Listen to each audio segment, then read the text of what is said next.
മേഘത്തിൽ നിന്ന് ഒരു സ്വരം പുറപ്പെട്ടു, ഇവൻ എന്റെ പ്രിയപുത്രൻ. യെശയ്യാപ്രവാചകന്റെ പുസ്തകം 43-ാം അധ്യായം 18-19 വാക്യങ്ങൾ നമുക്കൊന്ന് വായിക്കാം. നിങ്ങൾ കഴിഞ്ഞ കാര്യങ്ങൾ ഓർക്കുകയോ പരിഗണിക്കുകയോ വേണ്ട. ഇതാ ഞാൻ ഒരു പുതിയ കാര്യം ചെയ്യുന്നു, അത് മുളയെടുക്കുന്നത് നിങ്ങൾ അറിയുന്നില്ലേ? ഞാൻ വിജനദേശത്ത് ഒരു പാതയും മരുഭൂമിയിൽ നദികളും ഉണ്ടാക്കും. വലതുകരം ഉയർത്തി നമുക്ക് ഈ ദൈവവചനം ഏറ്റു പറയാം. കഴിഞ്ഞ കാര്യങ്ങൾ നിങ്ങൾ ഓർക്കുകയോ പരിഗണിക്കുകയോ വേണ്ട. ഇതാ ഞാൻ പുതിയ ഒരു കാര്യം ചെയ്യുന്നു, അത് മുളയെടുക്കുന്നത് നിങ്ങൾ അറിയുന്നില്ലേ? ഞാൻ വിജനദേശത്ത് ഒരു പാതയും മരുഭൂമിയിൽ നദികളും ഉണ്ടാക്കും. പ്രിയപ്പെട്ടവരെ, ഈ ആന്തരിക സൗഖ്യ ധ്യാനത്തെക്കുറിച്ച് പറയുമ്പോൾ അതിൻ്റെ ഏറ്റവും അടിസ്ഥാനപരമായ ദൈവവചനമാണ് നാം കേട്ടത്. അവിടെ നമ്മളോട് പറയുകയാണ്, കഴിഞ്ഞ കാര്യങ്ങൾ നിങ്ങൾ ഓർക്കുകയോ പരിഗണിക്കുകയോ വേണ്ട. എത്ര മുറിവേറ്റ കഴിഞ്ഞ കാലമായിക്കൊള്ളട്ടെ, എത്രമാത്രം അവഗണനയിലൂടെ, ദുഃഖത്തിലൂടെ, ദുരിതത്തിലൂടെ കഴിഞ്ഞുപോയ പഴയ കാലമായിക്കൊള്ളട്ടെ, നിങ്ങളത് ഓർക്കുകയോ പരിഗണിക്കുകയോ വേണ്ട. ഈശോ പറയുകയാണ്, ഇതാ ഞാൻ ഒരു പുതിയ കാര്യം ചെയ്യുന്നു. ദൈവം ഒരു പുതിയ കാര്യം ചെയ്യുകയാണ്, അത് മുളയെടുക്കുന്നത് നിങ്ങൾ അറിയുന്നില്ലേ? ഞാൻ വിജനദേശത്തൊരു പാതയും മരുഭൂമിയിൽ നദികളും ഉണ്ടാക്കും. എന്താണ് വിജനദേശം? വഴിയില്ലാത്ത സ്ഥലത്തിൻ്റെ പേരാണ് വിജനദേശം. വനം, കാട്. കണ്ണ് കെട്ടിപ്പോകുന്ന വ്യക്തികളെക്കുറിച്ച് നാം കേട്ടിട്ടുണ്ട്. അവർക്ക് വഴിയറിയില്ല, വഴി ഏതാണെന്നറിയില്ല, കാരണം അവിടെ വഴിയില്ല. മരുഭൂമിയുടെ പ്രത്യേകത എന്താണ്? ജലമില്ലാത്ത സ്ഥലമാണ്, അവിടെ നദികളാണ് ഉണ്ടാക്കുക. എന്ന് പറഞ്ഞാൽ എത്ര പ്രതിസന്ധിയുടെ കാലഘട്ടമാണോ, എത്ര ബുദ്ധിമുട്ടിൻ്റെ ഇനി മുമ്പോട്ടൊരു വഴിയില്ല, എല്ലാ വഴികളും അടഞ്ഞ് എന്ന് നീ ചിന്തിക്കുമ്പോൾ ഇതാ വചനം പറയുകയാണ്, നീ നിൻ്റെ പഴയ കാര്യങ്ങൾ ഓർക്കേണ്ടതില്ല. നീ നിന്നെ തന്നെ എനിക്ക് ഇന്ന് ഈ നിമിഷം അടിയറ വയ്ക്കാൻ തയ്യാറായാൽ ഞാൻ ഒരു പുതിയ കാര്യം നിൻ്റെ മുമ്പിൽ ചെയ്യും. ഞാനിതാ ഒരു പുതിയ പാത നിൻ്റെ മുമ്പിൽ തുറക്കും, ഒരു പുതിയ നദി ഞാൻ നിനക്കു വേണ്ടി നിൻ്റെ മുമ്പിൽ സ്ഥാപിക്കും. പ്രിയപ്പെട്ടവരെ, ആന്തരിക സൗഖ്യ ധ്യാനത്തിൻ്റെ അവസാന ദിവസത്തിലേക്ക് നാം പ്രവേശിക്കുമ്പോൾ പ്രധാനമായും എനിക്ക് പറയാനുള്ളത്, നമ്മൾ മുറിവേറ്റവരാണ്, നമ്മൾ മുറിവിനെ ഭയപ്പെടേണ്ടതില്ല. ഇനി ഒന്നാമത്തെ കാര്യം, സൗഖ്യം കിട്ടാൻ നാം മുറിവേറ്റവരാണ് എന്ന് സമ്മതിക്കുക എന്നുള്ളതാണ്. നമ്മൾ മുറിവേറ്റവരാണ്, നമുക്ക് സൗഖ്യം ആവശ്യമുണ്ട്. ചോദിക്കുന്നവർക്കാണ് ലഭിക്കുക. അവിടുന്ന് പറഞ്ഞു, ചോദിക്കുവിൻ നിങ്ങൾക്ക് ലഭിക്കും. ലൂക്ക 11:9, ലൂക്ക് 11:19. അവിടുന്ന് പറഞ്ഞതാണ്, ചോദിക്കുന്ന ഏവനും ലഭിക്കുന്നു, അന്വേഷിക്കുന്നവൻ കണ്ടെത്തുന്നു, മുറ്റുന്നവന് തുറന്നു കിട്ടുകയും ചെയ്യുന്നു. ലൂക്ക 11:9. ചോദിക്കുന്നവനാണ് കിട്ടുക. ഞാൻ നിങ്ങളോട് പറയുന്നു, ചോദിക്കുവിൻ നിങ്ങൾക്ക് ലഭിക്കും, അന്വേഷിക്കും നിങ്ങൾ കണ്ടെത്തും, മുട്ടുവിൻ നിങ്ങൾക്ക് തുറന്നു കിട്ടും. എന്താണ് നാം ചോദിക്കേണ്ടത്?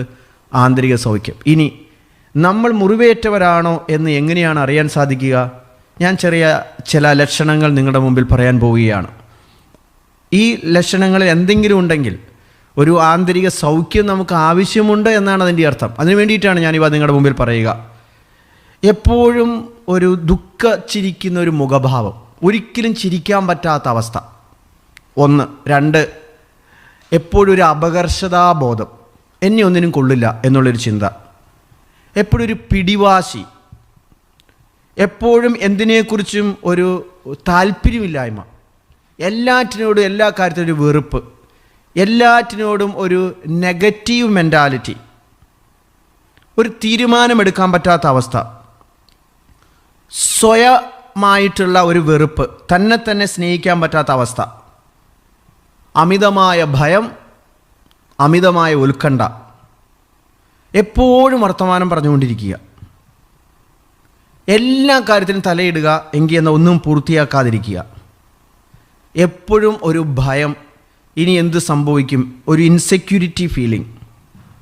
പിന്നെ എപ്പോഴും ലാവിഷായിട്ട് ജീവിക്കുക, ഒന്നുമില്ല എന്നാലും ലാവിഷായിട്ട് ജീവിക്കുക, ആരെയും വിശ്വസിക്കാൻ പറ്റാത്ത അവസ്ഥ, എപ്പോഴും കുറ്റപ്പെടുത്തിക്കൊണ്ടിരിക്കുക, എല്ലാറ്റിനെയും കുറ്റപ്പെടുത്തുക, ക്രിട്ടിസൈസ് ചെയ്യുക, രഹസ്യമായി സംസാരിക്കുക. ആളുകളൊക്കെ ഉണ്ടെങ്കിലും ഒരാളുടെ ചെവിയിൽ പോയി ആളുകൾ ഉള്ളപ്പോൾ തന്നെ അടക്കം പറയുക, ആരോടും ബഹുമാനമില്ലാത്ത അവസ്ഥ, പിന്നെ ആരെന്ത് പറഞ്ഞാലും അതിനെ എതിർക്കുക,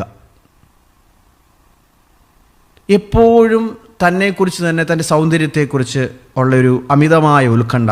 ഞാൻ എങ്ങനെയാണ് നോക്കിയിരിക്കുന്നത്, എങ്ങാനൊരു മുടി നരച്ചു കഴിഞ്ഞാൽ അപ്പോൾ ദുഃഖമായി, എൻ്റെ ഷെയ്പ്പ് കൊള്ളില്ല, അങ്ങനെ തന്നെ കുറ്റപ്പെടുത്തുക, തന്നായിരിക്കുന്ന അവസ്ഥയെ അംഗീകരിക്കാതിരിക്കുക, ഏകാന്തത, എപ്പോഴും ഒറ്റയ്ക്കായിരിക്കുക, അധികാരികളെയും ഏത് അധികാരിയാണെങ്കിലും അവരെ വെറുക്കുക, അവരെ ധിക്കരിക്കുക, അധികാരികളോടുള്ള ഒരു വെറുപ്പ്, അതാരുമായാലും എവിടെയായാലും അധികാരികളെ അംഗീകരിക്കാൻ പറ്റാത്ത അവസ്ഥ, മനുഷ്യരുടെ മുഖത്ത് നോക്കി സംസാരിക്കാൻ പറ്റാത്ത അവസ്ഥ, ശ്രദ്ധയില്ലാത്ത അവസ്ഥ, എപ്പോഴും ശരീരത്തിൽ എന്തെങ്കിലും ചൊറിഞ്ഞോ ഇങ്ങനെ എന്തെങ്കിലും ഒരു വികാര പ്രകടനങ്ങൾ അല്ലെങ്കിൽ ആംഗ്യങ്ങൾ കാണിച്ചുകൊണ്ടിരിക്കുക, ഞാൻ ചെയ്താൽ മാത്രമേ ശരിയാവൂ എന്ന് ചിന്തിക്കുക, കരയാൻ പറ്റാത്ത അവസ്ഥ. അപ്പം മരിച്ചു, ഒരു തുള്ളി കണ്ണീര് പോലും വന്നില്ല. അമ്മ മരിച്ചു, കരയാൻ പോലും പറ്റിയിട്ടില്ല. എപ്പോഴും ന്യായീകരിക്കുക. കാരണം ന്യായീകരണത്തിനൊരു പ്രശ്നം, എനിക്കങ്ങനെ തെറ്റ് പറ്റില്ല എന്നുള്ളൊരു തെറ്റായ അവബോധം. ചിരിക്കാൻ പറ്റാത്ത അവസ്ഥ, ചെറിയ കാര്യങ്ങൾക്ക് പോലും ദേഷ്യപ്പെടുക, എപ്പോഴും എവിടെയെങ്കിലും സ്ഥലം ഏതാണെന്ന് നോക്കാതെ തുപ്പുക, അതേപോലെ വേസ്റ്റ് വലിച്ചിടുക,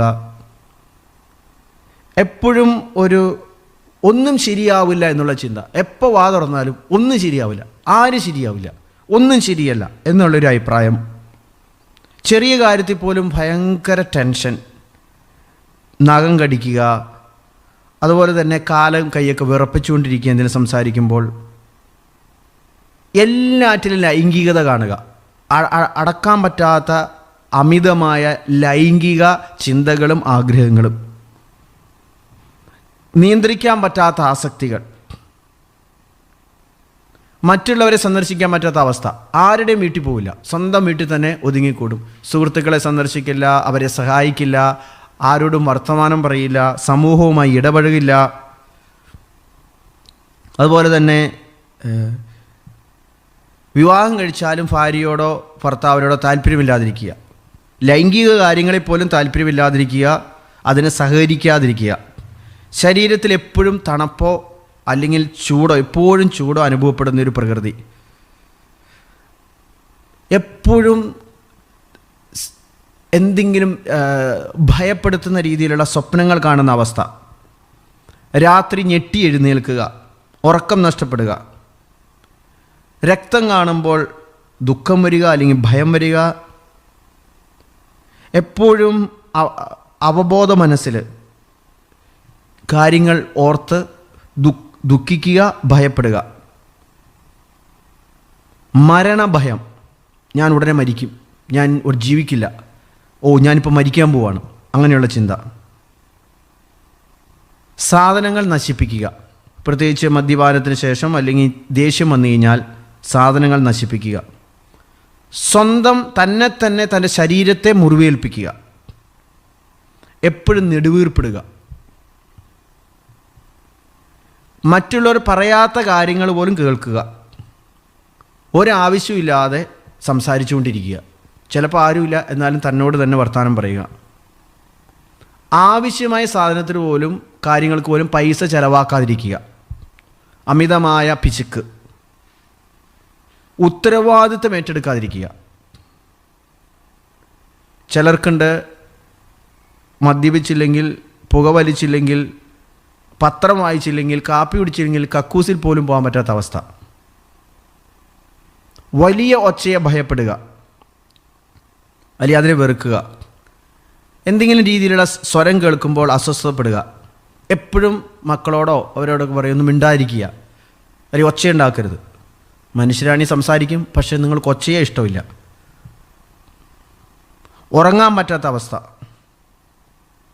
അത് പ്രത്യേകിച്ച് ഏതെങ്കിലും വീടോ സ്ഥലമോ സാഹചര്യങ്ങളോ മാറിക്കഴിഞ്ഞ് കഴിഞ്ഞാൽ ഉറക്കം വരില്ല. സ്വന്തം വീട്ടിലുമാണെങ്കിൽ മാത്രമേ ഉറങ്ങാൻ പറ്റുള്ളൂ, വേറെ ഒരു സ്ഥലത്തും ഉറക്കം കിട്ടില്ല. പ്രിയപ്പെട്ടവരെ, ഇങ്ങനെയൊരു 100 ലിസ്റ്റ് എൻ്റെ കയ്യിലുണ്ട്. കാരണം ഞങ്ങൾ ആന്തരിക സൗഖ്യ ധ്യാനം നടത്തുന്നതുകൊണ്ടാണ്. എന്തുകൊണ്ടാണ് ഞാൻ ഈ ചില കാര്യങ്ങൾ നിങ്ങളുടെ മുമ്പിൽ വായിക്കുന്നതെന്ന് പറഞ്ഞാൽ, നമ്മൾ തെറ്റിദ്ധരിച്ചിരിക്കുകയാണ്, നമ്മളെല്ലാം തികഞ്ഞ വ്യക്തികളാണ്, നമുക്കിനി ഇതൊന്നും ആവശ്യമില്ല, മറ്റുള്ളവർക്കാണ് ആവശ്യം. നമ്മൾക്ക് പലപ്പോഴും സൗഖ്യം കിട്ടാത്തതിൻ്റെ അടിസ്ഥാനപരമായ കാരണം നമ്മൾ ചിന്തിച്ചിരിക്കുകയാണ്, എനിക്ക് ഈ പ്രശ്നമൊന്നുമില്ല, ഞാൻ ഇങ്ങനെയുള്ള വ്യക്തിയൊന്നുമില്ല, ഞാൻ സൗഖ്യം കിട്ടിയ ആളാണ്. പ്രിയപ്പെട്ടവരെ, സൗഖ്യത്തിൻ്റെ ആദ്യ വാതിൽ എന്ന് പറയുന്നത്, ദൈവമേ എനിക്ക് നിന്നെ ആവശ്യമുണ്ട്, എനിക്ക് സൗഖ്യം ആവശ്യമുണ്ട്, നിനക്ക് ആ സൗഖ്യം തരാൻ പറ്റും, ജെറമയ 17:14. അതുകൊണ്ടാണ് പ്രവാചകൻ നമ്മളെ പ്രാർത്ഥിക്കാൻ പഠിപ്പിച്ചു. നമ്മൾ പ്രാർത്ഥിക്കണമെന്ന്, ദൈവമേ നീ എന്നെ സുഖപ്പെടുത്തണമേ, അപ്പോൾ ഞാൻ സൗഖ്യമുള്ളവനാകും. ജെറമയ 17:14. നീ എന്നെ സുഖപ്പെടുത്തണം, അപ്പോഴാണ് ഞാൻ സുഖപ്പെടുക. നീ എന്നെ സൗഖ്യപ്പെടുത്തണം, അപ്പോൾ മാത്രമേ എനിക്ക് സൗഖ്യം കിട്ടുകയുള്ളൂ. അല്ലാതെ എൻ്റെ തന്നെ പ്രയത്നം കൊണ്ട്, എൻ്റെ തന്നെ കഴിവ് കൊണ്ട് എനിക്ക് സൗഖ്യം നേടാൻ സാധിക്കുകയില്ല. പ്രിയപ്പെട്ടവരെ, അതുകൊണ്ടാണ് സൗഖ്യം ആവശ്യമുണ്ടെങ്കിൽ, സൗഖ്യം നമുക്ക് വേണമെങ്കിൽ നമ്മൾ ചോദിക്കണം. വീണ്ടും ചിലരുണ്ട് ഭക്ഷണം കഴിക്കാൻ പറ്റാത്ത അവസ്ഥ, പിന്നെ മറ്റുള്ളവർ ചെയ്യുന്നതിനെ അനുകരിക്കുക. ചിലർ വാ തുറന്നു കഴിഞ്ഞാൽ തെറി മാത്രമേ വരൂ. അവരെപ്പോഴും ഇങ്ങനെ അസഭ്യ വാക്കുകൾ മാത്രമേ അവരുടെ വായിൽ നിന്ന് വരുള്ളൂ. ഇത് പറയാനുള്ള കാരണം, ഇത് ചിലപ്പോൾ നിങ്ങൾ പോലും അറിയാതെ സംഭവിച്ചൊരു കാര്യമാണ്. എന്തുകൊണ്ടാണ് ഇങ്ങനെ സംഭവിക്കാനുള്ള കാരണം? മുറിവേറ്റതാണ്. ഇതെവിടെ നിന്നോ നിങ്ങൾക്ക് മുറിവേറ്റിട്ടുണ്ട്. ഈ മുറിവിൻ്റെ ഫലമായിട്ടാണ് നിങ്ങൾ നിങ്ങളെ തന്നെ പീഡിപ്പിച്ചുകൊണ്ടിരിക്കുന്നത്, അല്ലെങ്കിൽ നിങ്ങൾ മറ്റുള്ളവരെ പീഡിപ്പിച്ചുകൊണ്ടിരിക്കുന്നത്. അതുകൊണ്ട് എന്ത് അവസ്ഥയാണോ നിങ്ങൾക്ക് ഇപ്പോൾ ഉള്ളത്, ചിലപ്പോൾ ദേഷ്യപ്പെടുന്ന അവസ്ഥയായിരിക്കാം, അമിതമായ മദ്യപാനമായിരിക്കാം. നിങ്ങളുടെ പ്രയത്നം കൊണ്ട് ഈ മദ്യപാനത്തിൽ നിങ്ങൾക്ക് പുറത്തു കിടക്കാൻ പറ്റില്ല, എന്നാൽ ഈശോയ്ക്ക് നിങ്ങളെ പുറത്തു കിടത്താൻ സാധിക്കും. എന്ത് തരത്തിലുള്ള ആന്തരിക മുറിവായിക്കൊള്ളട്ടെ. ഇനി ഞാൻ അതുമായിട്ട് ബന്ധപ്പെട്ട കാര്യങ്ങൾ കൂടുതൽ പറയുന്നില്ല, നിങ്ങളെ ഒന്ന് ബോധ്യപ്പെടുത്തുക എന്നുള്ളത് മാത്രമാണ് അതിൻ്റെ ഉദ്ദേശം. ഈ പറയുന്ന ഞാനും പ്രിയപ്പെട്ട ദൈവജനമേ വ്യത്യസ്തനല്ല. ഞാനും മുറിവേറ്റ വ്യക്തിയാണ്, മുറിവേൽപ്പിക്കുന്ന വ്യക്തിയാണ്. മനുഷ്യരെല്ലാവരും മുറിവേറ്റവരാണ്, മുറിവേൽപ്പിക്കുന്നവരാണ്. ഇനി ഒരു ആന്തരിക സൗഖ്യ ധ്യാനം കൂടി എന്നതിൻ്റെ പേരിൽ നമ്മുടെ മുറിവുകളെല്ലാം, അതുവരെയുള്ള മുറിവുകൾ ഉണങ്ങി എന്ന് പറഞ്ഞാലും ഇനിയും മുറിവേൽക്കുന്നില്ല എന്നില്ല. മരണം വരെ നാം മുറിവേറ്റുകൊണ്ടിരിക്കും, മരണം വരെ നാം മുറിവേൽപ്പിച്ചുകൊണ്ടിരിക്കും. അതുകൊണ്ടാണ് ഈശോ പറഞ്ഞു, യോഹന്നാൻ 15:5, ഈശോ പറഞ്ഞു, ആര് എന്നിലും ഞാൻ അവനിലും വസിക്കുന്നുവോ അവൻ ധാരാളം ഫലം പുറപ്പെടുവിക്കും. ഞാൻ മുന്തിരിച്ചെടിയും നിങ്ങൾ ശാഖകളുമാണ്. ആരെന്നിലും ഞാൻ അവനിലും വസിക്കുന്നുവോ അവൻ ഏറെ ഫലം പുറപ്പെടുവിക്കുന്നു. എന്നെ കൂടാതെ നിങ്ങൾക്ക് ഒന്നും ചെയ്യാൻ കഴിയുകയില്ല. ഇനി നാം മുറിവേറ്റവരാണെങ്കിൽ ഈശോ പറയുകയാണ്, നിന്നെ സുഖപ്പെടുത്താൻ എനിക്ക് സാധിക്കും. നീ ഒരു ശാഖയാണെങ്കിൽ എന്നോട് ചേർന്ന് നിൽക്കുക, എന്നെ കൂടാതെ നിനക്കൊന്നും ചെയ്യാൻ സാധിക്കില്ല, നിനക്ക് സൗഖ്യം തരാൻ. യോഹന്നാൻ 8:36, പുത്രൻ നിങ്ങളെ സ്വതന്ത്രരാക്കിയാൽ നിങ്ങൾ യഥാർത്ഥത്തിൽ സ്വതന്ത്രരാക്കും. നിങ്ങളെ സ്വാതന്ത്ര്യത്തിലേക്ക് നയിക്കാൻ യേശു ക്രിസ്തുവിന് മാത്രമേ സാധിക്കൂ, യേശു ക്രിസ്തുവിന് സാധിക്കും. യോഹന്നാൻ 8:36, പുത്രൻ നിങ്ങളെ സ്വതന്ത്രരാക്കിയാൽ നിങ്ങൾ യഥാർത്ഥത്തിൽ സ്വതന്ത്രരാകും. മനോഹരമായ ഒരു പ്രാർത്ഥനയുണ്ട്. ഈ പ്രാർത്ഥനയുടെ പേരാണ് റോസറി ഓഫ് ലിബറേഷൻ, വിമോചനത്തിൻ്റെ ജപമാല എന്നാണ് ഇതിൻ്റെ പേര്. ഒരു ഡോൺ ബോസ്കോ വൈദികൻ രൂപപ്പെടുത്തിയൊരു പ്രാർത്ഥനയാണ്. ഈ പ്രാർത്ഥനയ്ക്ക് 5 ഘടകങ്ങളാണുള്ളത്. ഒന്നാമത്തെ ഘടകം ഇങ്ങനെയാണ്: ഈശോയെ നീ എന്നെ രക്ഷിക്കണമേ. എന്തുകൊണ്ടെന്നാൽ മാത്യു 1:21, മത്തായിയുടെ സുവിശേഷം 1-ാം വാക്യത്തിൽ നാം ഇങ്ങനെ വായിക്കുകയാണ്, നിങ്ങൾ അവനെ യേശു എന്ന് പേരിടണം, എന്തെന്നാൽ അവിടുന്ന് തൻ്റെ ജനത്തെ അവരുടെ പാപങ്ങളിൽ നിന്ന് മോചിപ്പിക്കും. വലതുകരം ഉയർത്തി നീട്ടി പറയുക, അവൾ ഒരു പുത്രനെ പ്രസവിക്കും, നീ അവന് യേശു എന്ന് പേരിടണം, എന്തെന്നാൽ അവൻ തൻ്റെ ജനത്തെ അവരുടെ പാപങ്ങളിൽ നിന്ന് മോചിപ്പിക്കും. ഒന്നാമത്തെ ഒരു കാര്യം, നാം ഈ റോസറി ഓഫ് ലിബറേഷൻ എന്ന് പറഞ്ഞാൽ വിമോചനത്തിൻ്റെ ജപമാലയുടെ ഒന്നാമത്തെ കാര്യം, ഈശോയെ ഞങ്ങളെ രക്ഷിക്കണമേ, ഈശോയെ ഞങ്ങളെ രക്ഷിക്കണമേ. എന്നാൽ എന്തുകൊണ്ടെന്നാൽ ഈശോയ്ക്ക് മാത്രമേ രക്ഷിക്കാൻ സാധിക്കുകയുള്ളൂ. ഈ ലോകത്തിൽ, ഈ പ്രപഞ്ചത്തിൽ മനുഷ്യരുടെ രക്ഷയ്ക്കായി മറ്റൊരു നാമവും നൽകപ്പെട്ടിട്ടില്ല. അപ്പോസ്തല പ്രവർത്തനം 4:12, ആകാശത്തിന് കീഴെ, വലതുകരം ഉയർത്തി എല്ലാവരും ഏറ്റു പറയുക, ആകാശത്തിന് കീഴെ മനുഷ്യരുടെ രക്ഷയ്ക്കായി മറ്റൊരു നാമവും നൽകപ്പെട്ടിട്ടില്ല. ഈ നാമമാകട്ടെ രക്ഷയുടെ നാമമാണ്. ഒന്നാമത്തെ കാര്യം, ഈശോയെ ഞങ്ങളെ രക്ഷിക്കണമേ. രണ്ടാമത്തേത്, ഈശോയെ ഞങ്ങളുടെ മേൽ കരുണയായിരിക്കണമേ. ലൂക്കാ 17:13, ഈ കുഷ്ഠരോഗികൾ അവരുടെ ഈ രോഗവുമായി ബന്ധപ്പെട്ട് ഈശോയെ സമീപിച്ചപ്പോൾ അവർക്ക് മനസ്സിലായി ഇവൻ കരുണയുള്ള ദൈവമാണ്. അവർ സ്വരമുയർത്തി, യേശുവേ ഗുരു ഞങ്ങളിൽ കനിയണമേ എന്ന് അപേക്ഷിച്ചു. നമുക്ക് ഏറ്റു പറയാം, അവർ സ്വരമുയർത്തി, യേശുവേ ഗുരു ഞങ്ങളിൽ കനിയണമേ എന്ന് അപേക്ഷിച്ചു. യേശുവേ ഗുരു ഞങ്ങളിൽ കനിയണമേ. രണ്ടാമത്തെ കാര്യമാണ് വിമോചനത്തിൻ്റെ ജപമാലയുടെ യേശുവേ ഞങ്ങളിൽ കനിയണമേ. മൂന്നാമത്തെ കാര്യമാണ് ഈശോയെ ഞങ്ങളെ സുഖപ്പെടുത്തണമേ. ഈശോയെ ഞങ്ങളെ സുഖപ്പെടുത്തണമേ. ഹീൽ മീ ഓ ലോർഡ്. നമ്മുടെ പാപങ്ങളെല്ലാം അവിടുന്ന് സുഖപ്പെടുത്തുന്നവനാണ്. നാം വായിക്കുന്നു, ഇത് സങ്കീർത്തനം 107:20. അവിടുന്ന് വചനമയച്ച് അവരെ സകല രോഗങ്ങളിൽ നിന്നും മോചിപ്പിച്ചു. സകല രോഗങ്ങളിൽ അവിടുന്ന് തൻ്റെ വചനമയച്ച് അവരെ സൗഖ്യമാക്കി, വിനാശത്തിൽ നിന്ന് വിടുവിച്ചു. അവിടുന്ന് സൗഖ്യം നൽകുന്നവനാണ്, അവിടുന്ന് വിമോചിപ്പിക്കുന്നവനാണ്. വീണ്ടും യോഹന്നാൻ 8:36 അവിടുന്ന് അവരെ മോചിപ്പിച്ചു, സ്വതന്ത്രരാക്കി. 4 കാര്യങ്ങളാണ് ഈ വിമോചനത്തിന് ജപമാലയ്ക്കുള്ളത്. 1, ഈശോയെ ഞങ്ങളെ രക്ഷിക്കണമേ. 2, ഈശോയെ ഞങ്ങളുടെ മേൽ കരുണയായിരിക്കണമേ. 3, ഈശോയെ ഞങ്ങളെ സുഖപ്പെടുത്തണമേ. 4, ഈശോയെ ഞങ്ങളെ സ്വതന്ത്രരാക്കണമേ. പ്രിയപ്പെട്ടവരെ, ഈ അടിസ്ഥാനപരമായ കാര്യം നാം മനസ്സിലാക്കുമ്പോൾ ഏത് മുറിവാണോ നിങ്ങൾക്കുള്ളത്, നിങ്ങൾ മുറിവിനെ ഭയപ്പെടേണ്ടതില്ല. ബഹുമാനപ്പെട്ട റോബിൻ അച്ഛൻ പറഞ്ഞ പോലെ ഈ മുറിവിനെ ഒരു നിറവാക്കാൻ, ഒരു കൃപയാക്കാൻ, ഒരു അനുഗ്രഹത്തിൻ്റെ വഴിയാക്കാൻ ദൈവത്തിന് സാധിക്കും. നാം ചെയ്യേണ്ടത് ഈ മുറിവുകളിലേക്ക് രക്ഷിക്കുന്ന, നമ്മളോട് കരുണ കാണിക്കുന്ന, നമ്മെ സ്വതന്ത്രരാക്കുന്ന, നമ്മെ സുഖപ്പെടുത്തുന്ന ഈശോയുടെ സാന്നിധ്യത്തെ വിളിക്കുക. നാം സൗഖ്യമുള്ളവരാകും. തെറ്റായ അറിവുകളാണ് പലപ്പോഴും നമ്മെ പല രോഗത്തിനും പല മുറിവുകൾക്കും അടിമപ്പെടുത്തുന്നത്. ഞാൻ ഓർക്കുന്നു, ഒരു സഹോദരൻ പ്രാർത്ഥിക്കാൻ വേണ്ടി വന്നതാണ്. ഇദ്ദേഹത്തിന് തീരുമാനമെടുക്കാൻ പറ്റുന്നില്ല. 34 വയസ്സുണ്ട്, കല്യാണം ശരിയാവുന്നില്ല, കല്യാണം കഴിക്കണോ വേണ്ടയോ, ഇനി അച്ഛനാവാൻ പോകണോ വേണ്ടയോ, എന്ത് ജീവിതമാണ് നയിക്കേണ്ടത്, ഇദ്ദേഹത്തിന് ഒരു തീരുമാനം എടുക്കാൻ പറ്റുന്നില്ല. ഇതിനു മുമ്പ് ഒരു ബന്ധം ഉണ്ടായിരുന്നു, പക്ഷെ അതിൽ മുറിവേറ്റു. അങ്ങനെ പിന്നെ ഇദ്ദേഹത്തിന് സ്ത്രീകളോടും ആരോടും വിശ്വാസമില്ലാത്ത അവസ്ഥ. അപ്പോൾ ഈ അവസ്ഥയിൽ ഇദ്ദേഹം ചിന്തിച്ചിരിക്കുകയാണ്, എനിക്ക് കല്യാണം കഴിച്ചില്ലെങ്കിലും കുഴപ്പമില്ല. പ്രിയപ്പെട്ടവരെ, ആന്തരിക മുറിവുകൾ നന്മ ചെയ്തെന്ന് നമ്മെ തടസ്സപ്പെടുത്തുകയാണ്. പലരും ദൈവം ആഗ്രഹിക്കുന്ന എഫേസോസ് 2:10 ദൈവം മുൻകൂട്ടി തയ്യാറാക്കിയ സത്പ്രവൃത്തികൾ ചെയ്യാൻ സാധിക്കാതെ പലരും കുരുങ്ങിക്കിടക്കാനുള്ള കാരണം, ഒരു പക്ഷിയെ കുടുക്കാൻ ചെറിയ ഒരു വള്ളിയിട്ട് കെട്ടിയാൽ മതി, ചെറിയൊരു നൂലിട്ട് ബന്ധിച്ചാൽ മതി. പ്രിയപ്പെട്ടവർ, ഇതാണ് ഈ ആന്തരിക മുറിവുകൾ. നാം ദൈവത്തിൻ്റെ കരവേലയാണ്. നാം ചെയ്യാൻ വേണ്ടി ദൈവം മുൻകൂട്ടി ഒരുക്കിയ സൽപ്രവൃത്തികൾക്കായി യേശുക്രിസ്തുവിൽ സൃഷ്ടിക്കപ്പെട്ടവരാണ്. എന്തുകൊണ്ടാണ് ദൈവം മുൻകൂട്ടി തയ്യാറാക്കിയ സത്പ്രവൃത്തികൾ ചെയ്യാൻ പറ്റാതെ പലരും ബുദ്ധിമുട്ടുന്നത്? അതിന് കാരണം തെറ്റായ അറിവുകൾ, ആന്തരിക മുറിവുകളാണ്, സംഘർഷങ്ങളാണ്. ഈ സഹോദരൻ വന്ന് പറഞ്ഞു, എന്ത് ചെയ്യണമെന്നറിയില്ല. അപ്പോൾ പറഞ്ഞു, നമുക്ക് പ്രാർത്ഥിക്കാം. പ്രിയപ്പെട്ടവരെ, ഞാൻ സാധാരണ ചെയ്യുന്നൊരു കാര്യമുണ്ട്. തീരുമാനമെടുക്കാൻ പറ്റുന്ന ഏറ്റവും വലിയ കാര്യം ദൈവവചനമാണ്. അങ്ങയുടെ വചനം എൻ്റെ പാദങ്ങൾക്ക് വിളക്കും പാതയിൽ പ്രകാശവുമാണ്. ഏതൊരു സ്ട്രീറ്റ് ലൈറ്റിനേക്കാൾ, ഏതൊരു വെളിച്ചത്തേക്കാൾ വലിയ വെളിച്ചമാണ് ദൈവവചനം. ഈ ദൈവവചനത്തിന് ഒരിക്കലും തെറ്റുപറ്റുകയില്ല. അങ്ങയുടെ വചനം എൻ്റെ പാദത്തിന് വിളക്കും പാതയിൽ പ്രകാശവുമാണ്. ഈ സഹോദരനോട് പറഞ്ഞു, നീ ചോദിക്കുക, നീ ചിന്തിക്കുന്നു നീ കല്യാണം കഴിക്കാതെ ജീവിച്ചാൽ കുഴപ്പമില്ല എന്ന്. സുഭാഷിതം 16:25 ഇങ്ങനെയാണല്ലോ, ഒരുവന് തൻ്റെ വഴികൾ ന്യായമെന്ന് തോന്നുന്നു, എന്നാൽ അവ മരണത്തിലേക്ക് നയിക്കുന്നതാകാം.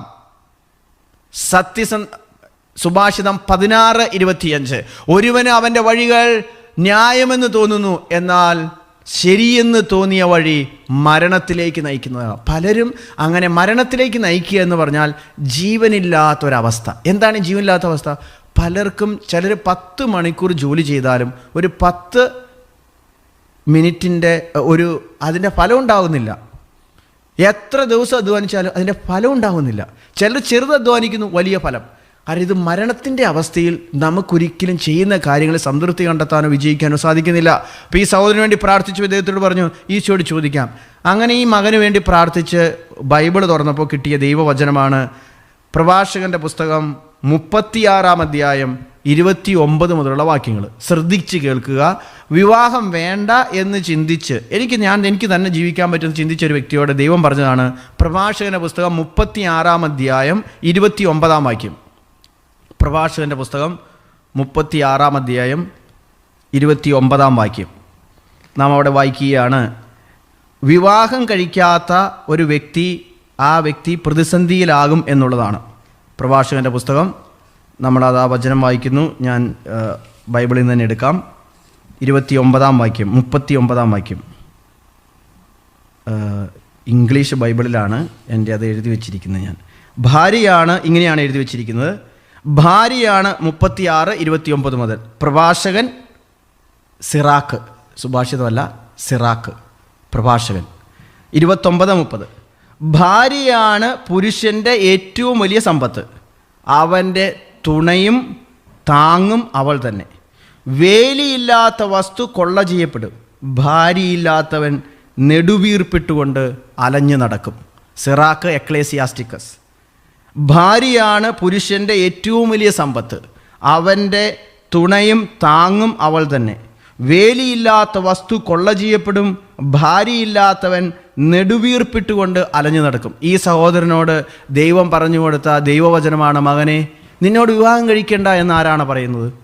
നീ ഇതിനു മുമ്പ് മുറിവേറ്റതല്ല ഈശോയ്ക്ക് സമർപ്പിക്കുക. ദൈവത്തിൻ്റെ ആഗ്രഹം നീ വിവാഹം കഴിക്കണമെന്നുള്ളതാണ്. അല്ലെങ്കിൽ എന്ത് സംഭവിക്കും? ഭാര്യയില്ലാത്തവൻ നെടുവീർപ്പിട്ടുകൊണ്ട് അലഞ്ഞു നടക്കും. എത്രയോ പേരാണ് പ്രിയപ്പെട്ടവർ, ഇന്നത്തെ ഈ നൂറ്റാണ്ടിൻ്റെ ഏറ്റവും വലിയൊരു പ്രതിസന്ധിയാണ് തക്ക സമയത്ത് വിവാഹം കഴിക്കാതിരിക്കുക. എന്നിട്ട് അവർ തീവ്ര പ്രതിസന്ധിയിലാവുകയാണ്. നാം വായിക്കുകയാണ് ഇനിയും ഏശയ്യാ പ്രവാചന പുസ്തകം 62-ാം അധ്യായം 4-ാം വാക്യം. ഏശയ്യ 62:4. ദൈവത്തിൻ്റെ ഹിതം എന്താണ്? വിവാഹം കഴിക്കാത്ത വിവാഹം കഴിക്കണം. ഏത് ജീവിതാന്തസ്സിലേക്കാണോ ദൈവം നിന്നെ തിരഞ്ഞെടുക്കുന്നത് ആ ജീവിതാന്തസ്സിലേക്ക് നീ പ്രവേശിക്കണം. പരിത്യക്തി എന്ന് നീയോ വിജനമെന്ന് നിന്റെ ദേശമോ ഇനിമേൽ പറയപ്പെടുകയില്ല. നിന്റെ സന്തോഷമെന്ന് നീയും വിവാഹിതയെന്ന് നിന്റെ ദേശവും വിളിക്കപ്പെടും. എന്തെന്നാൽ കർത്താവ് നിന്നിൽ ആനന്ദം കൊള്ളുന്നു, നിന്റെ ദേശം വിവാഹിതയാകും. ശ്രദ്ധിക്കുക, എന്താണ് ഈ ആന്തരിക സൗഖ്യത്തെക്കുറിച്ച് പറയുമ്പോൾ നിങ്ങൾ ശ്രദ്ധിക്കേണ്ടത്? നിങ്ങളിപ്പോൾ ചിന്തിച്ചിരിക്കുകയാണ്, എനിക്കിപ്പോൾ വിവാഹമൊന്നും ആവശ്യമില്ല, കുറച്ചെങ്കിലും കഴിയട്ടെ. എന്താണ് സംഭവിക്കുന്നത്? ഇതൊരു ആന്തരിക മുറിവിൻ്റെ ഫലമാണ്. ഇതോടുകൂടി എന്താണ് സംഭവിക്കുന്നത്? നീ മാത്രമല്ല, നിൻ്റെ മക്കൾക്കും തലമുറയ്ക്ക് മുറിവേൽക്കുകയാണ്. ഒരു സംഭവം ഞാൻ പറഞ്ഞു കേട്ടത് ഇങ്ങനെയാണ്. ഒരു ടീച്ചർ, ഈ ടീച്ചറിന് 3 മക്കളാണ്. മൂത്ത മകൾ ഈ ടീച്ചർ പറയുന്നതിൻ്റെ നേരെ വിപരീതമായിട്ട് ചെയ്യും. ഈ ടീച്ചറിന് കുട്ടികളെ എല്ലാം അച്ചടക്കത്തിൽ ഇരുത്താൻ സാധിക്കും. പക്ഷേ സ്വന്തം മകൾ അമ്മ പറയുന്നതിന് നേരെ ഓപ്പോസിറ്റ് ചെയ്യുള്ളൂ. അമ്മയോട് ഓപ്പണായിട്ട് പറഞ്ഞിട്ടുണ്ട്, ഐ ഹേറ്റ് യു.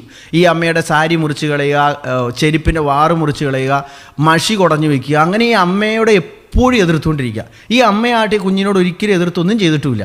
പക്ഷേ ഈ കുഞ്ഞ് എപ്പോഴും അമ്മയ്ക്കെതിരായിട്ട് എന്തെങ്കിലും പറഞ്ഞുകൊണ്ടിരിക്കും, ഐ ഹേറ്റ് യു മമ്മി എന്നും പറഞ്ഞുകൊണ്ട് ഈ അമ്മയെ എപ്പോഴും പരസ്യമായിട്ടും അല്ലാതെയൊക്കെ അപമാനിക്കും. അപ്പോൾ ഈ ടീച്ചറിന് വളരെ ദുഃഖമായിട്ട് പല കൗൺസിലിങ്ങിന് കൊണ്ടുപോയി, ഉപദേശത്തിന് കൊണ്ട്. പക്ഷേ ഈ കൊച്ചിനൊരു മാനസാന്തരവും ഇല്ല. അങ്ങനെയാണ് ധ്യാനത്തിന് കൊണ്ടുവരുന്നത്.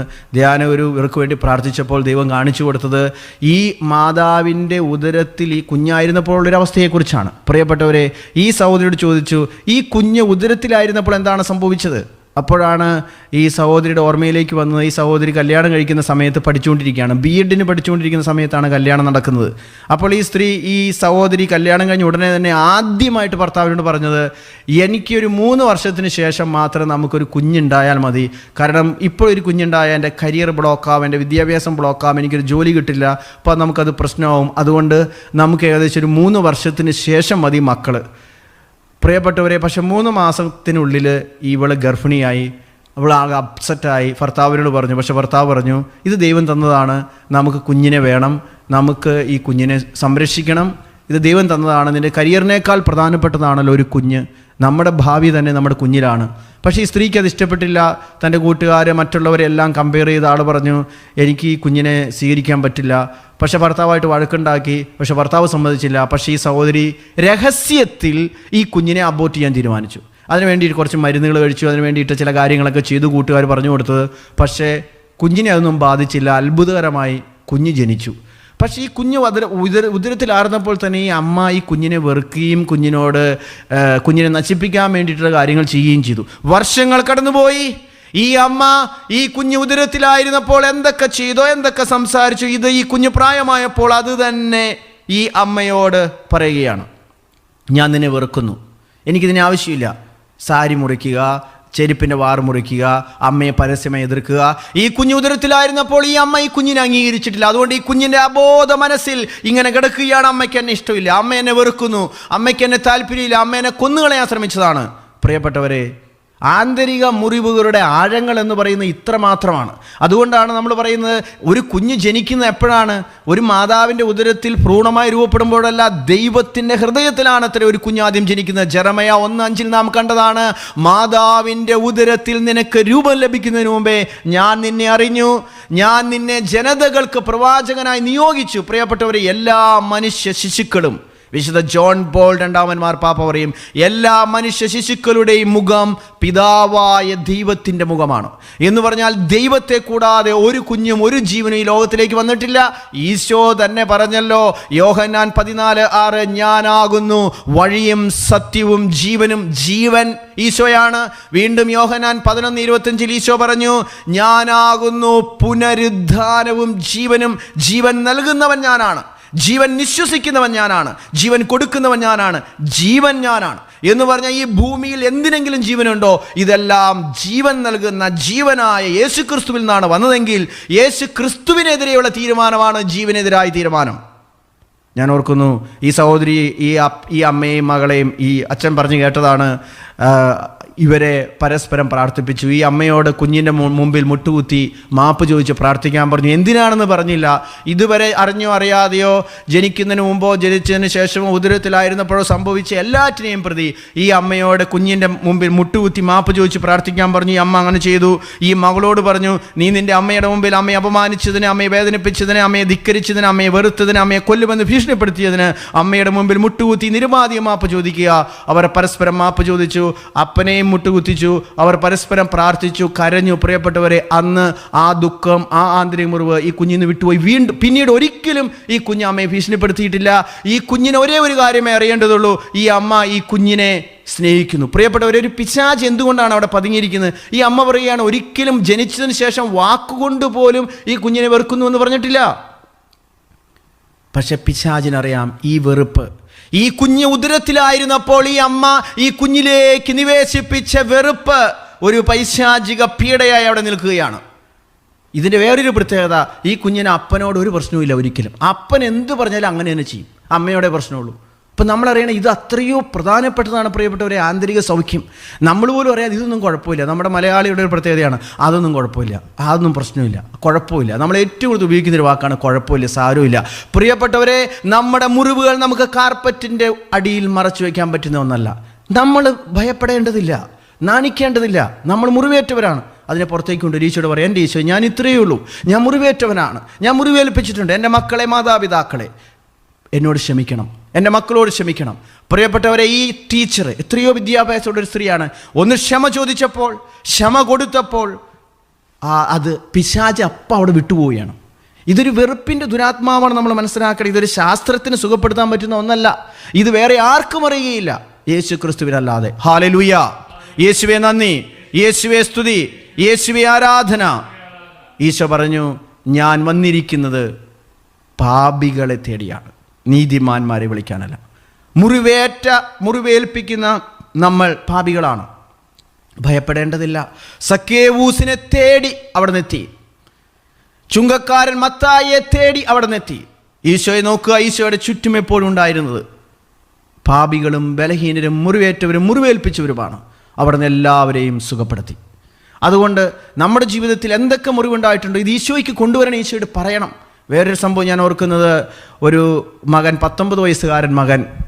ഈ മകൻ്റെ പ്രശ്നം, അപ്പനെ ഭീഷണിപ്പെടുത്തുകയാണ്, കൊല്ലുമെന്ന് തന്നെ അവൻ ഭീഷണിപ്പെടുത്തി.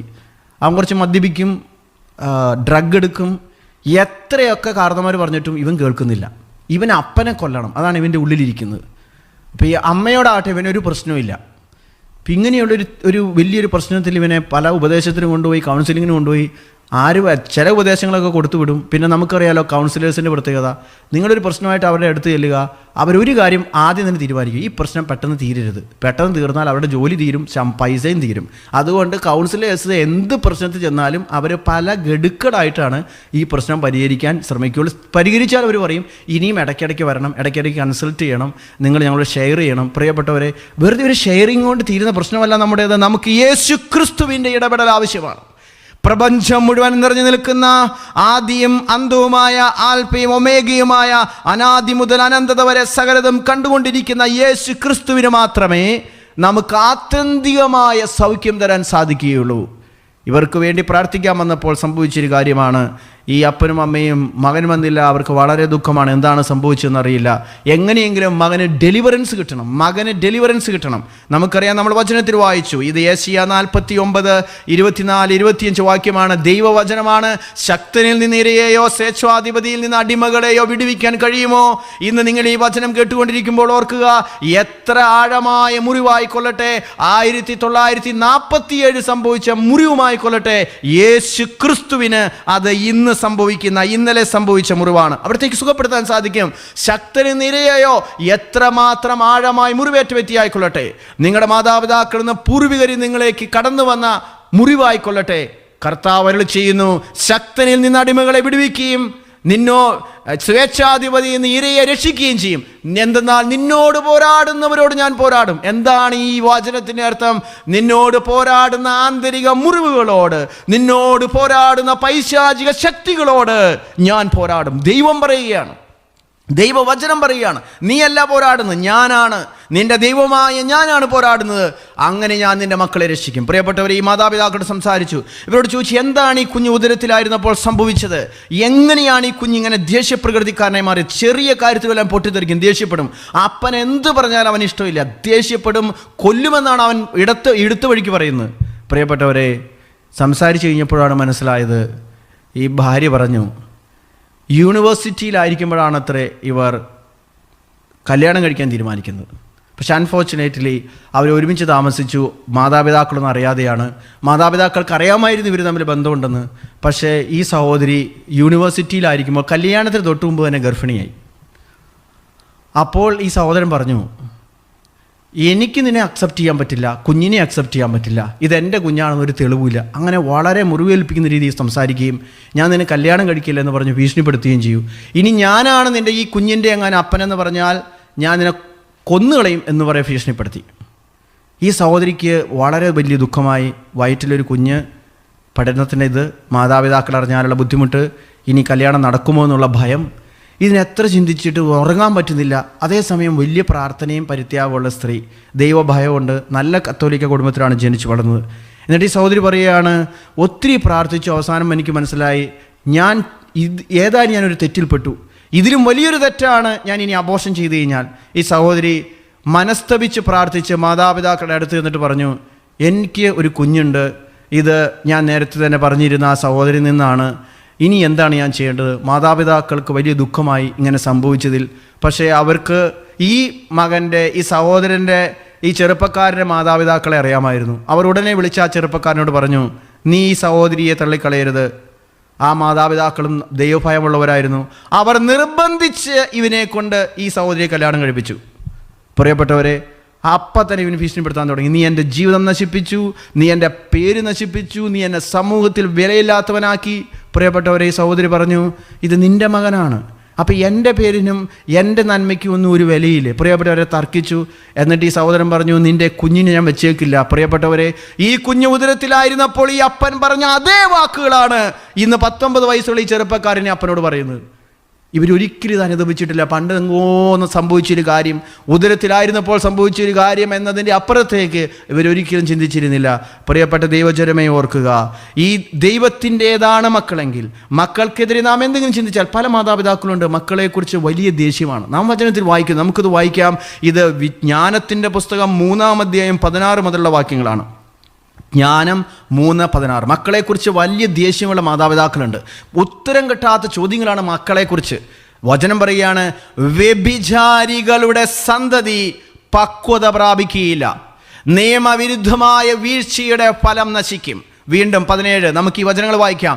ദീർഘകാലം ജീവിച്ചാലും അവരെ ആരും പരിഗണിക്കുകയില്ല, അവരുടെ വാർദ്ധക്യവും അപമാനം നിറഞ്ഞതായിരിക്കും. വീണ്ടും 18-ാം വചനം, യൗവനത്തിൽ മരിച്ചാലും അവൾക്ക് ആശയ്ക്ക് വഴിയില്ല, വിധി ദിവസത്തിൽ അവൾക്ക് ആശ്വാസം ലഭിക്കുകയില്ല. വീണ്ടും 19-ാം വചനം, അധർമ്മികളുടെ തലമുറയ്ക്ക് ഭീകരമായ നാശം സംഭവിക്കും. 20.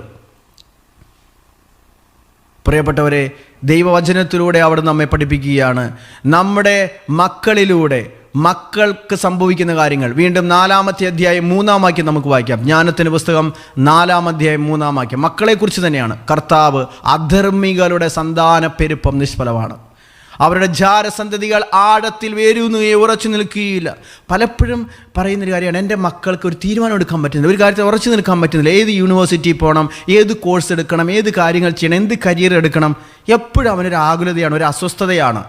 അവരുടെ ജാരസന്തതികൾ ആഴത്തിൽ വേരുന്നുകയോ ഉറച്ചു നിൽക്കുകയില്ല എന്ന് പറഞ്ഞാൽ മാതാപിതാക്കളുടെ, വീണ്ടും 4-ാം വചനം കൂടെ നമുക്ക് വായിക്കാം, മാതാപിതാക്കളുടെ സ്നേഹത്തിലാണ് മക്കൾ ജനിക്കേണ്ടത്.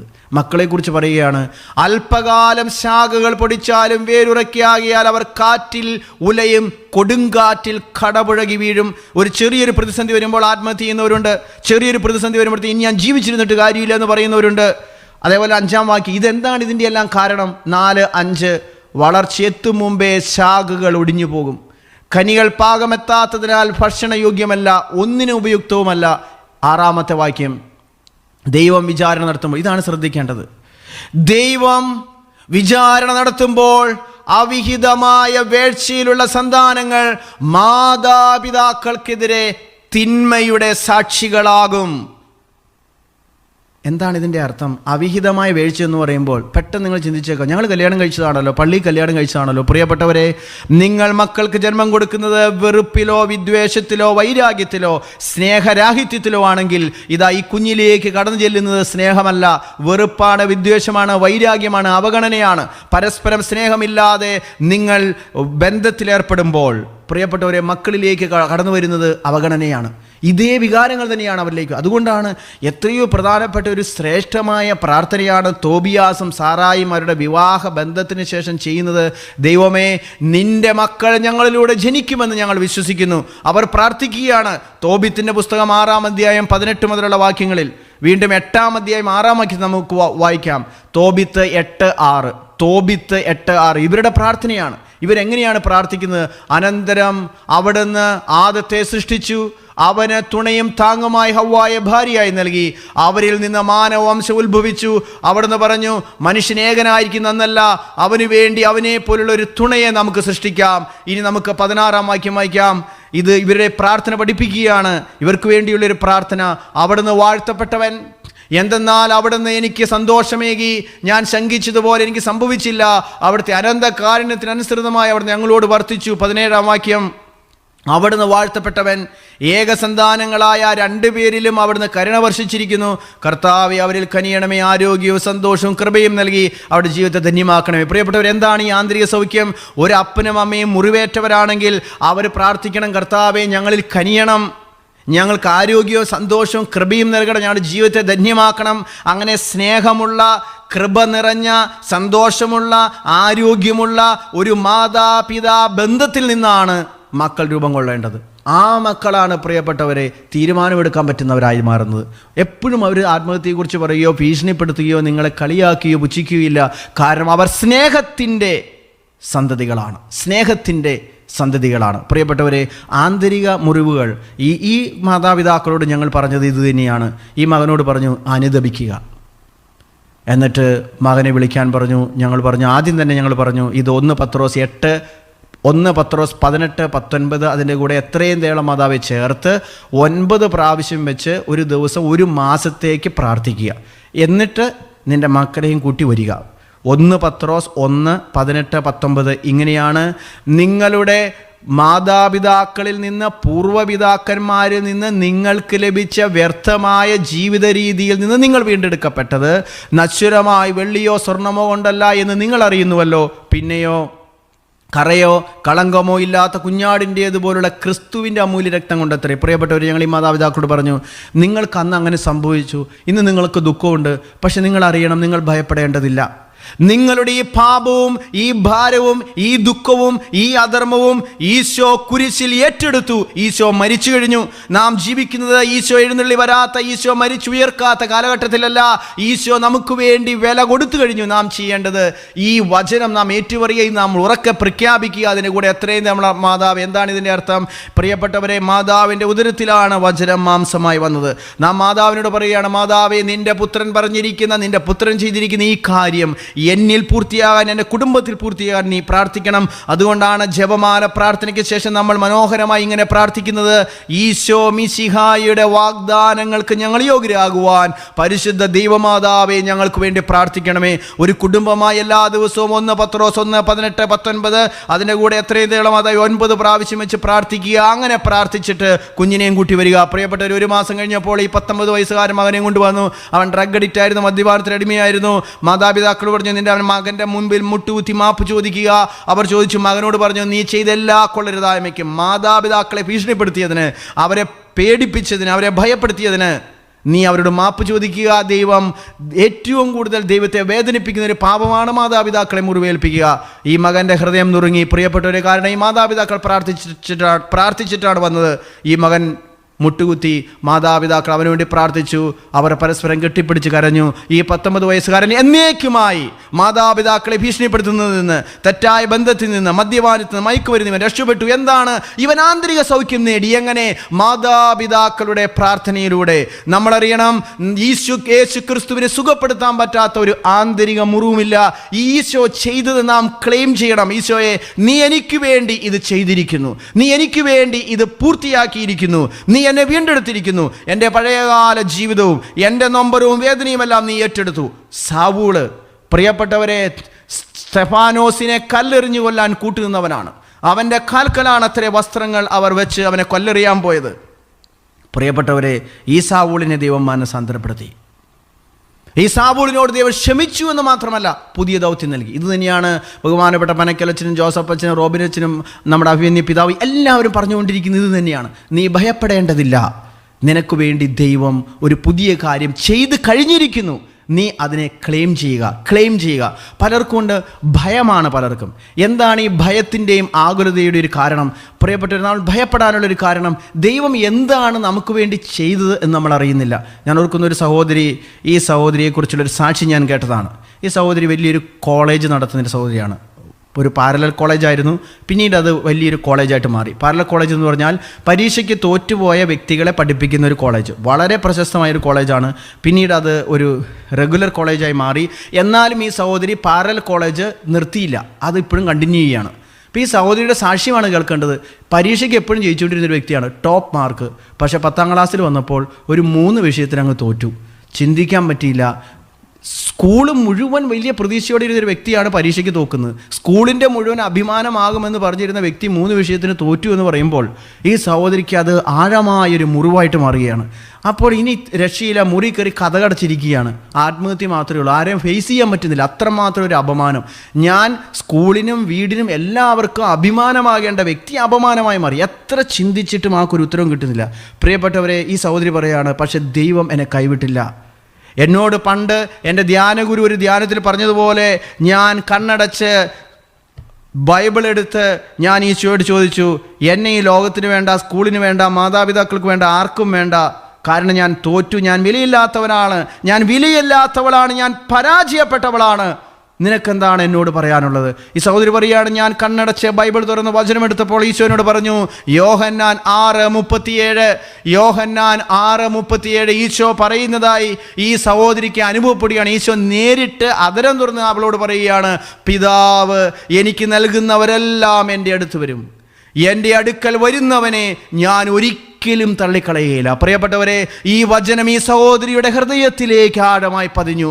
എൻ്റെ ഈശോ എന്നെ ഒരിക്കലും തള്ളിക്കളയില്ല, എൻ്റെ പിതാവിൻ്റേതാണ് ഞാൻ, എൻ്റെ സ്വർഗീയ പിതാവ് എന്നെ ഒരിക്കലും അപമാനിക്കില്ല, എൻ്റെ കൂടെ നിൽക്കും, എന്നെ തള്ളിക്കളയില്ല.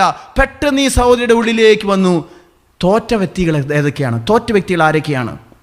നോക്കി, ഒത്തിരി പേരുണ്ട്. ഈ സഹോദരിയുടെ കൂടെ പഠിച്ചവരുണ്ട്. അപ്പോൾ ഈ സഹോദരിക്ക് തോന്നി അവർക്കെല്ലാം ഈ വചനം പറഞ്ഞു കൊടുക്കണം. പ്രിയപ്പെട്ടവരെ, എന്നിട്ട് ഈ സഹോദരി അന്ന് ഒരു തീരുമാനമെടുത്തു.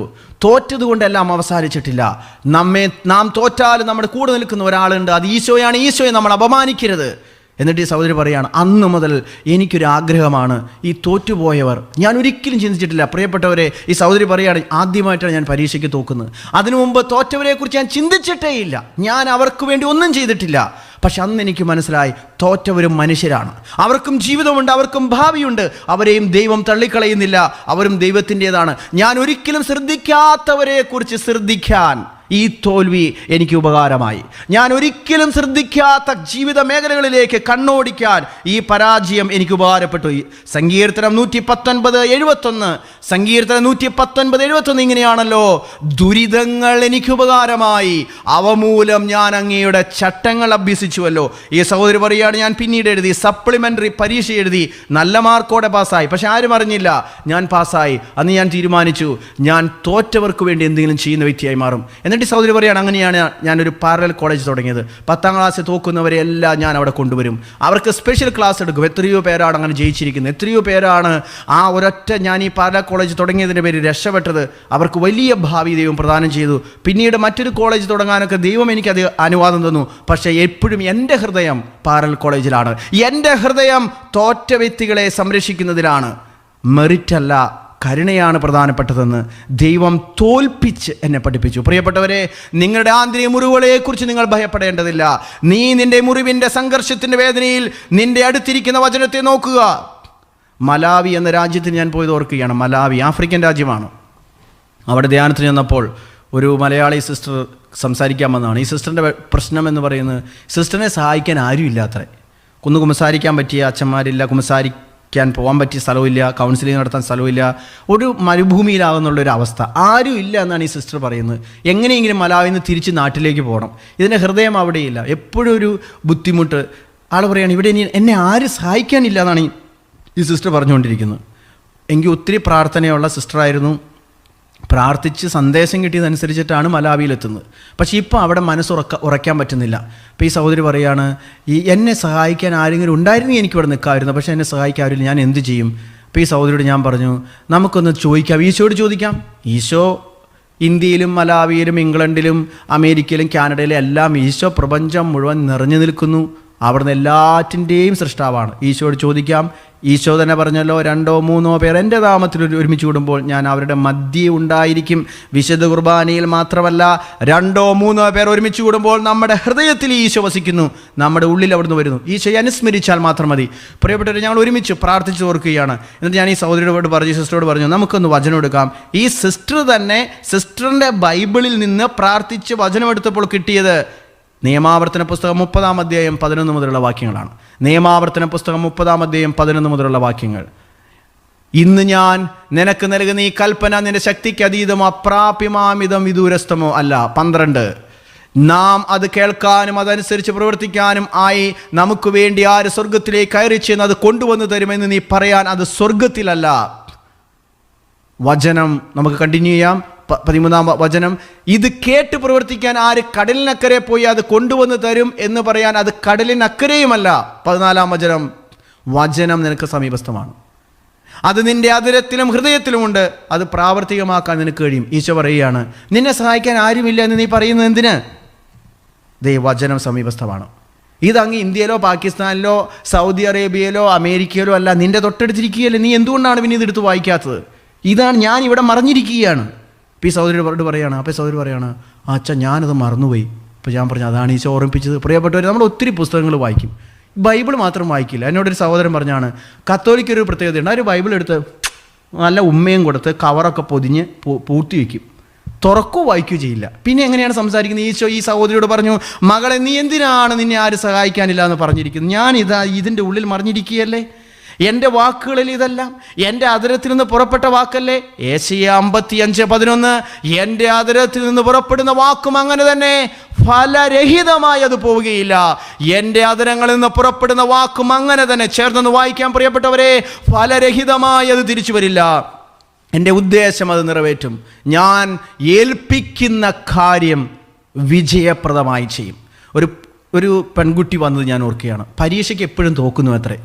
എല്ലാം പഠിക്കും, പരീക്ഷയ്ക്ക് ചെന്ന് എഴുതാൻ നോക്കുമ്പോൾ തല മുഴുവൻ ബ്ലാങ്കായി പോകുന്ന അവസ്ഥ, തലയിലൊന്നുമില്ല, ശൂന്യമായി പോകുന്നു. അതാണ് ഈ സഹോദരിയുടെ പ്രശ്നം. അപ്പോൾ ഈ സഹോദരിയോട് ഞാൻ പറഞ്ഞു കൊടുത്തു, ഈ തലയെ ഫില്ല് ചെയ്യുന്ന, നീ പഠിപ്പിക്കുന്ന കാര്യങ്ങൾ ഓർമ്മിപ്പിച്ച് തരുന്ന ഒരാളുണ്ട്, അതൊരു മരുന്നുമല്ലാണ് ഈ മകൾക്ക് ദൈവം പറഞ്ഞു കൊടുത്തത്. യോഹന്നാൻ 14:26. പരിശുദ്ധാത്മാവാണ് പ്രിയപ്പെട്ടവരെ യഥാർത്ഥ അധ്യാപകൻ. എന്നാൽ എൻ്റെ നാമത്തിൽ പിതാവ് അയക്കുന്ന സഹായകനായ പരിശുദ്ധാത്മാവ് എല്ലാ കാര്യങ്ങളും നിങ്ങളെ പഠിപ്പിക്കുകയും ഞാൻ നിങ്ങളോട് പറഞ്ഞിട്ടുള്ളതെല്ലാം നിങ്ങളെ അനുസ്മരിപ്പിക്കുകയും ചെയ്യും. നിങ്ങളെ പഠിപ്പിച്ചിരിക്കുന്ന കാര്യങ്ങൾ ഓർമ്മിപ്പിച്ച് തരുന്നത് പരിശുദ്ധാത്മാവാണ്. ഈ സഹോദരിയോട് പറഞ്ഞ എല്ലാ ദിവസവും സ്കൂളിൽ പോകുന്നതിന് മുമ്പ്, പരീക്ഷ എഴുതാൻ പോകുന്നതിന് മുമ്പ് ഒരു 10 പ്രാവശ്യം ഈ വചനം ഒന്ന് വായിച്ചോ. ഏത് മരുന്നെടുക്കുന്നതിനേക്കാൾ ഭേദമാണ്. വിശുദ്ധനല്ല, വളരെ ലോകപ്രശസ്തനായ റെയ്നാൾഡ് ബോങ്കെ ഇങ്ങനെ പറയും, an unused Bible is an unused medicine. ഉപയോഗിക്കാത്ത മരുന്ന് പോലെയാണ് ഉപയോഗിക്കാത്ത ദൈവവചനം. എന്ന് പറഞ്ഞാൽ ബൈബിൾ നിങ്ങളുടെ അടുത്തുണ്ട്, നിങ്ങൾക്ക് വലിയ കിഡ്നി രോഗമാണ്, നല്ല മരുന്ന് മേടിച്ച് കട്ടിലിൻ്റെ അടുത്ത് വെച്ചിരിക്കുകയാണ്, ഒരു കാര്യമില്ല ഈ മരുന്ന് കഴിക്കാതെ. പ്രിയപ്പെട്ടവർ, ഈ ദൈവവചനം നാം കൺസ്യൂം ചെയ്യുമ്പോൾ നമ്മുടെ മുറിവുകൾ ഉണങ്ങുകയാണ്. അതുകൊണ്ടാണ് വചനത്തിൻ്റെ പ്രത്യേകത എന്താണ്? ജ്ഞാനം 16:12 മരുന്നോ ലേപന ഔഷധമോ അല്ല, എല്ലാറ്റിനെയും സുഖപ്പെടുത്തുന്ന അങ്ങയുടെ വചനമാണ് അവരെ സുഖപ്പെടുത്തിയത്. പ്രിയപ്പെട്ടവർ, ഈ വചനത്തിന് സൗഖ്യശക്തിയുണ്ട്. വെറും ശക്തിയല്ല, ആന്തരിക സൗഖ്യം നൽകാനുള്ള അമൂല്യമായ ശക്തി. നമ്മൾ മുറിവേറ്റവരാണ്. ഇത്രയുമാണ് പ്രിയപ്പെട്ടവർ ഞാൻ പറഞ്ഞത്. നമുക്കെല്ലാം ആന്തരിക മുറിവുണ്ട്. ഇതെങ്ങനെയാണ് മുറിവുകളെ തിരിച്ചറിയുക? ഇന്നത്തെ നിൻ്റെ സ്വഭാവ പ്രത്യേകതകളെന്ന്. നീ പെട്ടെന്ന് ദേഷ്യപ്പെടുന്ന വ്യക്തിയാണോ? ചെറിയ കാര്യത്തിന് പോലും നിനക്ക് ആകുലത, നിനക്ക് മനുഷ്യരുടെ മുഖത്ത് നോക്കി സംസാരിക്കാൻ പറ്റുന്നില്ല, നിനക്ക് ശരീരം മുഴുവൻ വിറയുന്ന അവസ്ഥ, ശരീരം വേർക്കുന്ന അവസ്ഥ, നിനക്ക് എപ്പോഴും ഭയം, അമിതമായ ഉത്കണ്ഠ, എന്തെങ്കിലും രീതിയിലുള്ള സ്വഭാവ പ്രത്യേകതകൾ, ചില രോഗങ്ങൾ, ഇതിനൊന്നും മരുന്നുമില്ല എങ്കിൽ എന്നാൽ ആശുപത്രി ചെല്ലുമ്പോൾ ഒരു രോഗവുമില്ല എങ്കിൽ എന്നാൽ ശരീരം മുഴുവൻ വേദന. ഇതിൻ്റെ എല്ലാം പിന്നിൽ എന്തോ ഒരു മുറിവുണ്ട്. ഇനി ഈ മുറിവ് എന്താണെന്ന് നമ്മൾ അറിയണമെന്ന് നിർബന്ധമില്ല. നമ്മൾ പ്രിയപ്പെട്ടവരെ, വചനത്തിൻ്റെ ഒരു പ്രത്യേകത, എല്ലാ രോഗത്തെയും സുഖപ്പെടുത്താൻ പറ്റുന്ന ശക്തി ദൈവവചനത്തിനുണ്ട്.